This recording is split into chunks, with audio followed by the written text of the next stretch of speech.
Hello, hello, hello. It's me, author Alexandria and Fonte, coming to you with a new review. Excuse me, I said I would be on here, and I actually had some time today, and I read this book, and I'm just like, hmm. Okay, so I've gone through the email, and excuse me, I've racked up all the authors who had requested their book reviews on the channel. So now, if I don't have this in chronological order, I'm so sorry. This is how Jen put them into the file on the email. So um, after this review, the lineup will go T Bishop for Jennifer Cody. That will be the first book review. Second will be Carissa Knight. Third, Jackie Mahika. Fourth, Rebecca Hefner.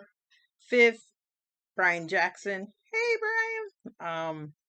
Sixth, Keisha McIntyre. Hey, Keisha. And then seventh, TB Bond. So that's how the lineup will go. So I will go in that order starting soon, sometime this week.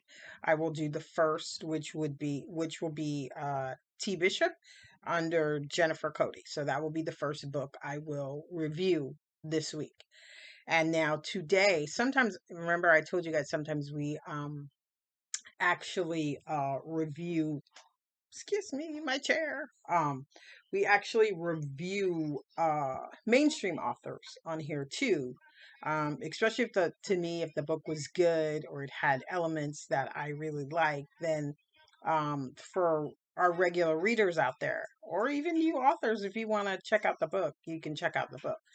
So today's review is author Althea Romig. I'm not exactly sure if that's how she pronounces her name, but it's Romig. And the book is called Betrayal. And it is supposed to be a dark romance, which I didn't see that. Dark romance is dark romance. Like, you don't really have I guess you could say that there is a level of it, but usually authors will tell you in the book, and like I just really don't feel like this book was dark romance. I just feel like the author wanted some dark elements in it, and like she knew like basically she may not have been able to get away with that in like a regular contemporary romance, so she labeled it dark romance. But for all you dark romance readers out there, this is not dark romance. It's like sort of, I guess, light titillation of dark romance maybe, but it's not not what we normally consider a dark romance. So here's the here's the cover once again. It's called Betrayal. Now, this book takes place. The character is 24 years old, and she's gone off to Colombia, and she she basically went to Colombia. She comes from this southern, like very southern family, like that southern genteel belle, that type. She comes from Savannah, Georgia, and she went off to Cambridge. And this takes place basically as she's just graduated from Cambridge, and then she's supposed to go to Columbia to do her master's degree. Um, and so the character one was a little young for me. Like I don't really read young characters anymore. They a lot of times, no offense to the authors themselves, but they just come off like very annoying to me.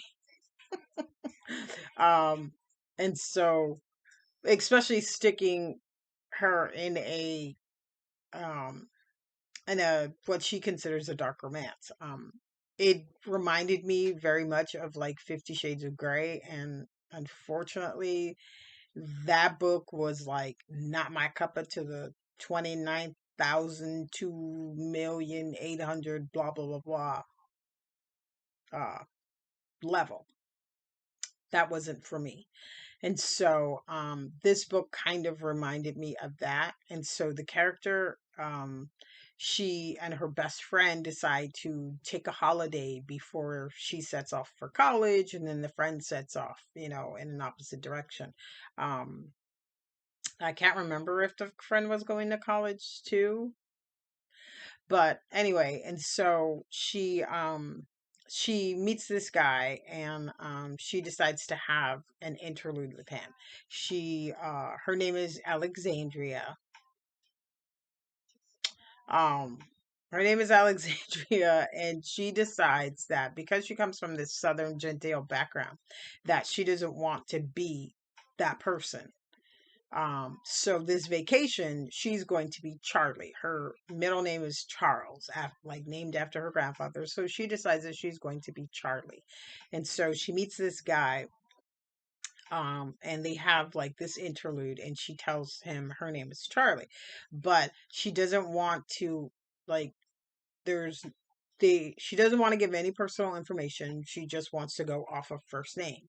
And so they have this week long interlude, and I didn't have an issue with the interlude itself because she said it was a dark romance, so I was fine with that. What I had an issue with is the flipping back and forth between this author wrote two timelines, and normally I don't have an issue with two timelines. I mean, it's a flashback of whatever happened in this character's life. Me personally, I wouldn't have done it that way. Um, I like to do a prelogue because then I can give you one huge information dump, and you know who this character is. And unless the book moving forward has to do with this character's flashbacks, normally I just kind of feel like they're not needed. That's just my own personal opinion. If you write that way, that's totally fine, and that doesn't mean that I won't read your book. Um, in this case, this flashback was annoying. Um, so you get, she has this interlude with this guy. His name is Knox, and Knox sound pretty cool. I mean, he had some issues. He was very neurotic, or and liked to have things done a certain way, like to not give an inch, basically. So that's where the dark romance is coming in.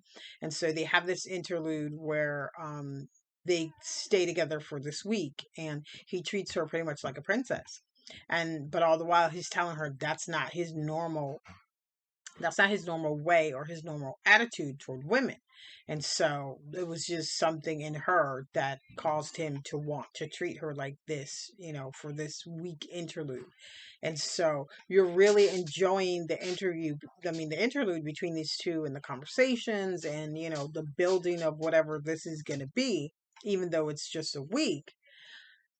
And then the author basically kills all that, and she starts the flashbacks, and the flashbacks go through the entire book.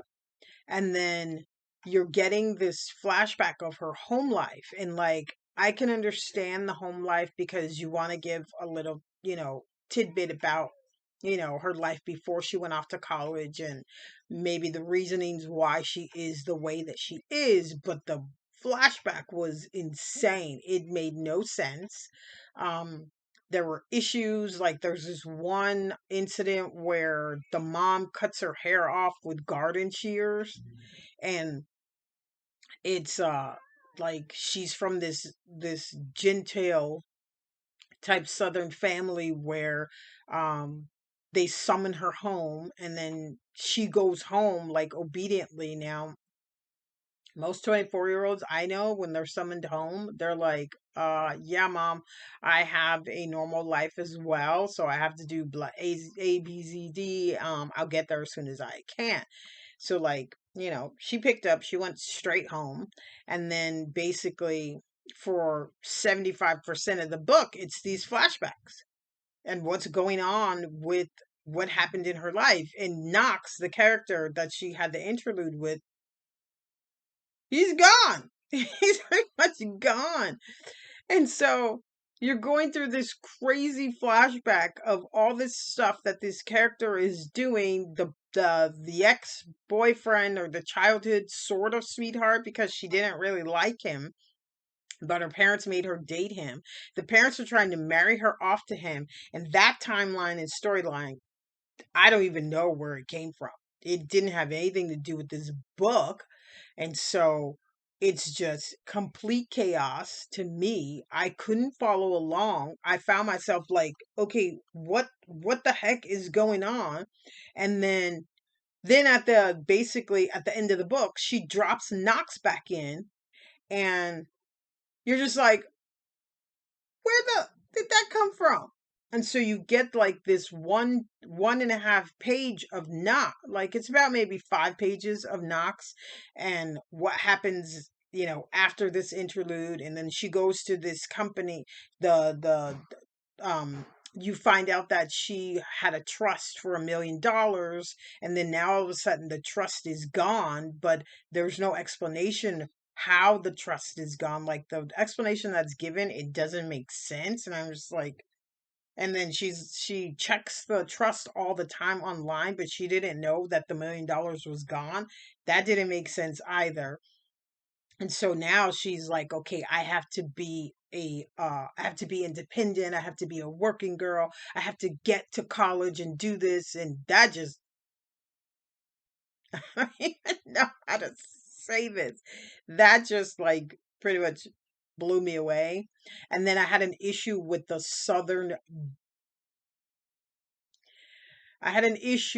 character Jane. Jane is a Southern black woman in this book. But that mammy Southern BS right there pissed me off. So I'm not going to start this book because that, like, to me was offensive to people of color, and the way she had her speaking as if she were some mammy or whatever. And then it wasn't even consistent. Like, she would make this character speak this way, and then 2 seconds later she was speaking normal. So to me, I'm like, was that in the book in the first place? Why couldn't she have a normal speech pattern? It's Georgia in the 2000s. This is not Gone with the Wind. And so basically that like really pissed me off. And then um the only person that I did truly like in the book was Knox, because he was messed up, but he was a cool messed up. And then he was like this billionaire whatever. And so I really only liked Knox, and I read the book to get more of Knox, because the whole point was the interlude with Knox. That to me was supposed to be the catalyst of the book, not the flashbacks to the home in Savannah. And so finally, you get to the end of the book, and it's like 5 pages of Knox telling you, basically she goes to New York, she finds her cousin. Her cousin's like, yeah, you can stay with me. And then the cousin tells her that he works for this company that will basically set you up with a partner, and the partner will pay you to be their partner, and basically it's a yearly contract. And so he hooks her up, she goes there, she does all the stuff that she can do, and then the company's owned by Knox. And then Knox sees her profile, and he's like, what? And then she's like, why didn't she call me? Why didn't she say, she was having financial issues? Because he had given like her his phone number and all that stuff, and was like, he thought, she'll never call me. But he gave it to her anyway, and was like, if you, I know we're not going there, but if you ever need anything, because for some reason I feel different about you. And so she was just like, no, no, no, I can't. We will never see each other again. It reminds me of like some 1950s, uh, Audrey Hepburn movie, when that was okay in the 50s, but not in the 2000s. And so this character is just, oh my God. I could not take this character, but I wanted to finish the book because I wanted more of Knox, because it's supposed to be a dark romance. And so he sees her profile and he's like, what? Blah blah blah blah. And then they call her in and they're like, yeah, we've contracted you. The we've got someone who bought out your contract completely. And she's like, what? That doesn't make sense. I thought you said it was like a monthly stipend. And then she's like, no, this person bought your contract out completely. And then she's like, okay, well, who? And she's like, Mr. Dimitri.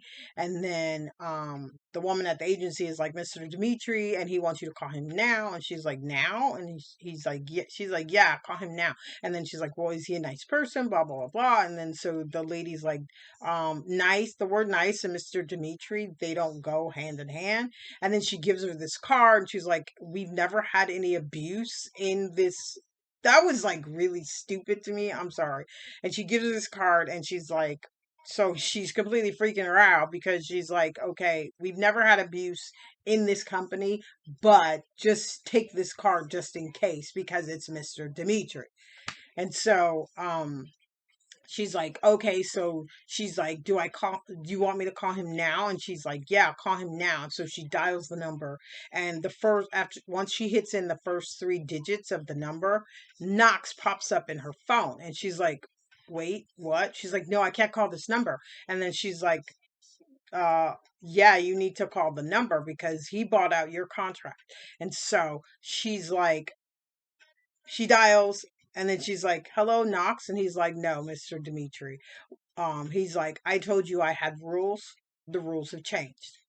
And the author ends the book right there. And I was like, this. So she ended the book right there on this crappy cliffhanger because Knox really and truly is all I cared about in that book. And then she ended it right there, which was to me was a terrible cliffhanger. And so I was just like, I wondered if anyone else felt the way I felt. So I went and I looked her up online, and she is a USA Today selling author. And I'm just shocked because that's not the way you end you end a book. And so then I found out that there's 5 other books to this series, and I just feel like personally, I'm talking to you as the reader now, not the author. This has nothing to do with being an author. This has to do with the reader. I'm telling you now, as the reader, I probably will not read the next book because the way that she ended this book, like, I believe, like, if I would have had this in paperback and not the Kindle, I would have threw it. I literally would have threw it because it pissed me off so bad. And it's okay to anger your readers, but you have to anger them in a good way to where they're like, no, she did not do this. Okay, I've got to read this book. I got to read the next book because, not that's the way that you end a cliffhanger. You don't end it the way that she did that pisses your readers off, like towards you as the author, because they're not coming back. And so I'm not going to start this book because I don't believe in, like, I don't believe in that. If I didn't like a book, I will tell you about it, but I'm not about to give another author stars like that. That's where the author respects comes. So this book, I loved the character Knox, and I wanted so much more of him, which is the reason why I picked the book in the first place. I don't feel like she did Knox justice.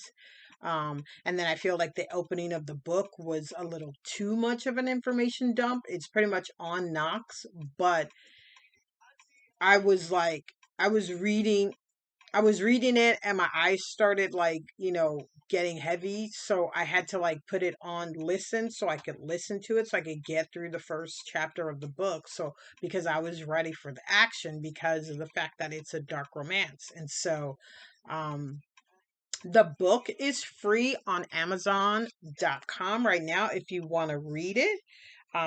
It's, like I said, it's called Betrayal. It's called Betrayal, and it's by author Althea Romig. Romig, something like that. I'm not exactly sure how she pronounces it, but it's free right now on Amazon.com if you want to read it. The second book is called Cunning, and I'm assuming that it picks up where the first book left off, but the way that the readers were going on about the book, I don't think you actually get a conclusion until book 5. So you have to, basically, the first book is free, and then the rest of the books, you have to pay for. So you can check it out if you want. Like I said, I like the character of Knox, but I just don't feel like Knox was enough to save the book for me. So that's pretty much it. I'm not going to star it, but I will say I was very angry. So now, like I said, the lineup will be T. Bishop, Jennifer Cody, Carissa Knight, Jackie Mojica, Rebecca Hefner, Brian Jackson, Keisha McIntyre, and TB Bond. That's how I will be doing the author reviews. And so that is pretty much it. Thank you guys so much for sticking around and being here, and I hope you stay. And I will see you soon with another review.